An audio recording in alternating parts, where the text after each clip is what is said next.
So here's a look at Ryan Wilson's latest mock draft that you can find on CBSSports.com. It's actually a two-round edition, and I remember one of the first ones he ever did, which is I don't know how many ago, but he had Jalen Carter 1 overall going to the Bears. And since then, there have been different iterations and trades, but right now, R-Dub has Will Anderson Jr., the edge rusher from Bama, going number 1, and Carter out of Georgia going 3 to the Cardinals.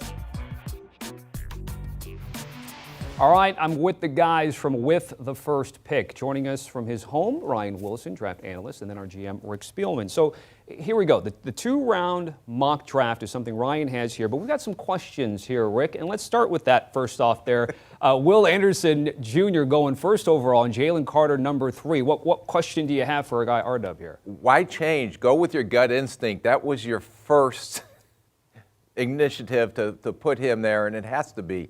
The reason I'm going to go with Jalen Carter first, and Ryan can correct me if I'm wrong, but he's not going to be able to because I'm right, I know it on this one, is because it is a lot harder to fill that interior defensive line.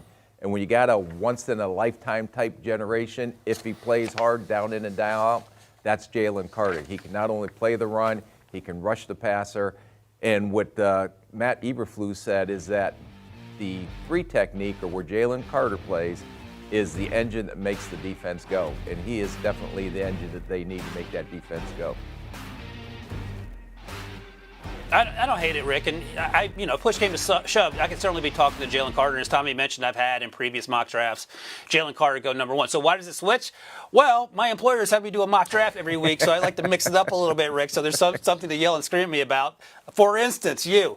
But here's the thing, and I do think you're right. And both of us love Will Anderson. He's a great young man, a great teammate, all the things you want off the field. But we clearly know he can dominate on the field. But with Jalen Carter, last year's draft class, Tommy, 5 first-round picks on the defense out of Georgia. Jalen Carter probably will end up being better than those guys if he hits his potential, and that's why almost certainly you take him first overall. But if you're the Bears and you want to get an edge rusher, I get going Will Anderson there. The edge rush class is deep-ish. The defensive line class is not deep at all, and Rick and I were talking about that earlier. So Jalen Carter is an easy selection. Will Anderson is an easy 1A selection, if you will. All right, boss is asking him to change things up for the sake of changing, and I have a feeling Carter might end up back at number 1 when it's all said and done. He will. It's a guarantee. He wants to sound smart and right in Rick's eyes. A second topic or question that we'd like to tackle here, Rick. Lions taking Joey Porter Jr., the corner out of Penn State, number 6 overall. And this is for a Lions team that took Jeff Okudah 3rd overall, 3-4 years ago, too? Yeah, and the reason I'm not agreeing with Ryan is not because of the player, because I love Joey Porter Jr., and I think he's going to be an excellent corner in this league.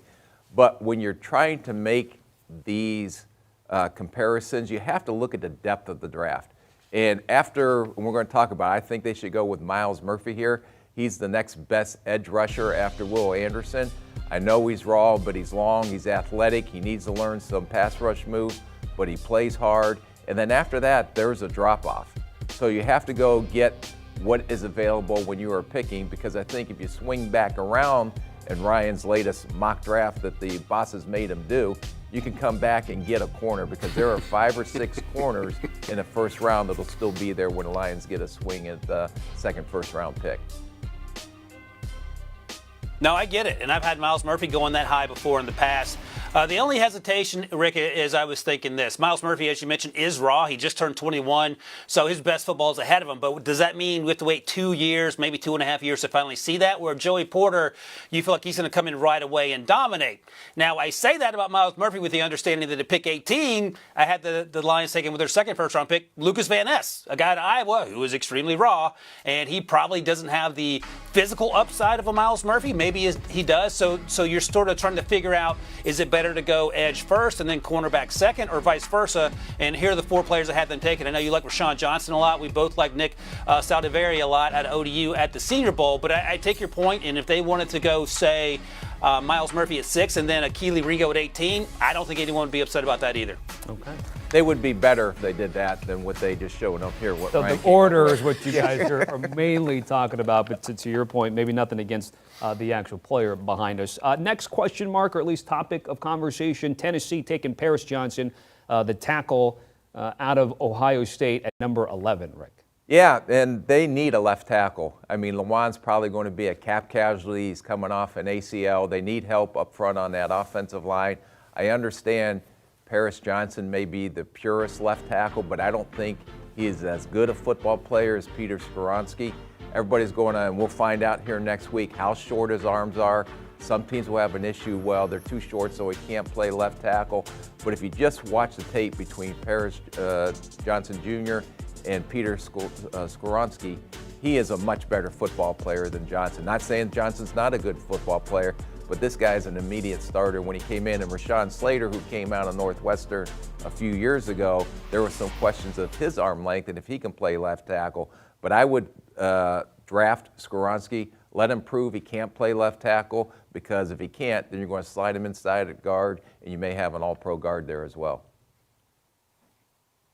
Tommy, I'm going to pull a Pete Prisco here, and Rick's stealing off my paper because that's exactly what I've been saying about Skoronski. He's my offensive tackle number one, Rick. We've talked about it. I had him slipping in this draft just for the reasons you mentioned. Hypothetically, if he has short arms and teams don't, if that immediately disqualifies you as being a top 15 pick, then perhaps he slips a little bit. If he gets into the middle of the first round, it'll probably be pretty surprising for the reasons you mentioned. He's a better player on tape than Paris Johnson Jr. That doesn't mean Johnson can't improve, but I've talked to coaches, defensive coaches in the Big Ten that had to face Ohio State. They were more concerned about DeJuan Jones on the right side because he's the size of the sun, as opposed to Paris Johnson Jr., who's a better athlete from top to bottom. Also, by the way, worth noting, our buddy Lige Dujable agrees with you because he texted me and said, there ain't no way Skoronski's lasting to the middle of the first round. If the Jets pass on him at number 12, I believe, or 13 when they pick 13, I'm going to be extremely angry. So you're not alone in the shaking your fist at Ryan Wilson boat there, Rick.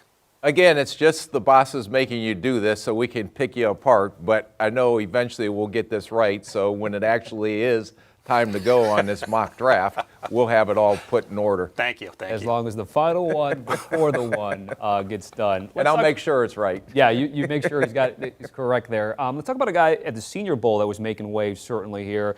And I think there's a conversation also in terms of linemen there with Osiris Torrance there, Rick, out of Florida, but 13th overall. So what's there that you have to maybe question with Ryan? Is it position or is it the play? No, he's a heck of a football player, and he went from Louisiana, transferred in to Florida, showed that he can play against the big boys in the SEC, went down there, had a very good Senior Bowl week. He is a guard only, maybe more of a gap scheme, which I mean using his power and strength going forward than maybe some of the outside zone stuff. He was very stout in pass protection, big man that's hard to move, but he's a guard only, and sometimes that can inhibit some of these guys as far as where they're going to go in the draft because they're a one-position guy only.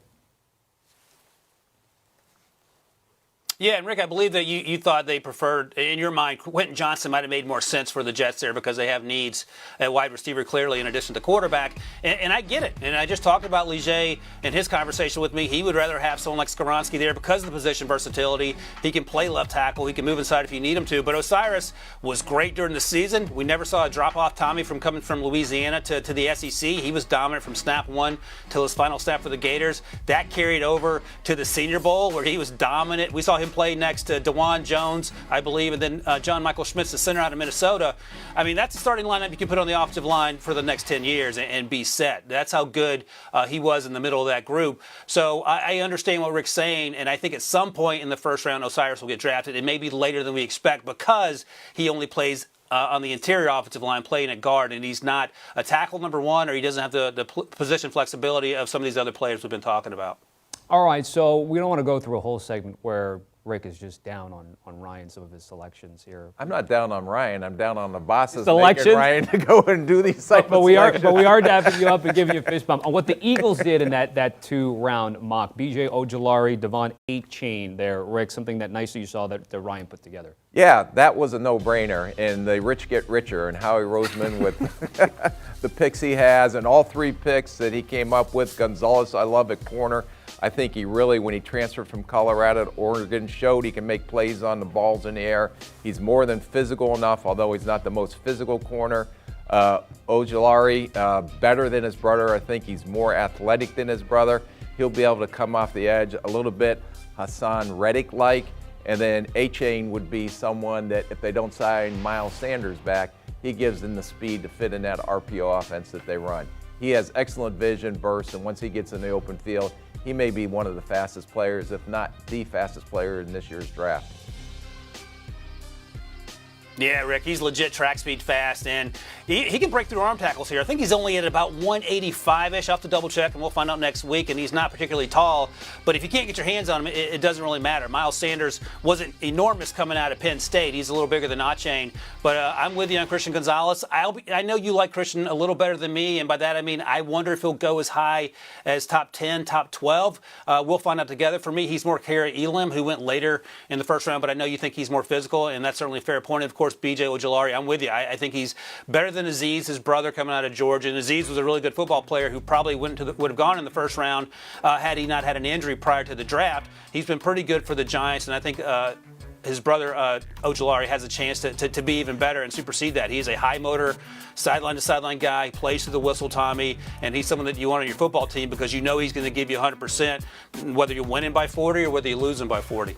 Christian Gonzalez, we were talking about the depth at corner in the first 2 rounds. You can check out that 2-round mock from Brian Wilson on CBSSports.com. Guys, certainly appreciate it. It is their podcast with the first pick, Ryan Wilson and Rick Spielman. Make sure to scan that QR code. Get you ready for the Combine coming up and then the draft not that far away. Do you want a sports network that delivers everything that matters about the game? The highlights, the picks, the instant analysis, no yelling, no fake debates, no politics. Hit the subscribe button and never miss a moment.